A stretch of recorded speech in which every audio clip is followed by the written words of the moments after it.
Hi, Elizabeth Pasquale here in beautiful Ketchikan, Alaska on our Abraham-Hicks Alaskan cruise.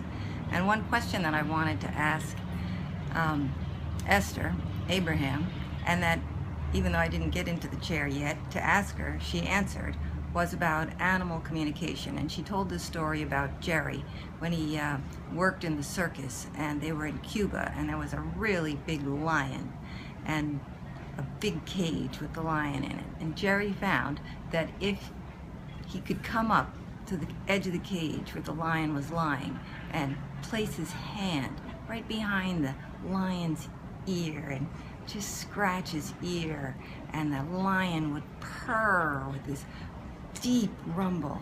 He enjoyed it so much.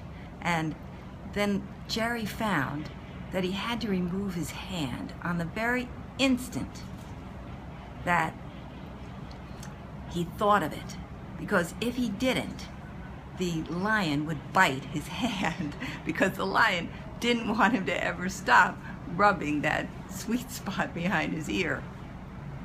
So she said the animal was intuitive, and I wanted to talk about exactly that, the communication between the animals. We're always broadcasting our thoughts, and the animals telepathically communicate with us, picking up those broadcasts so clearly. And we humans still have to catch up with that, recognizing that the communications we're getting inside our head are not always our own thoughts, but they're telepathic communications from others, non-physical beings, from the animals themselves, if we're looking to communicate with the animals.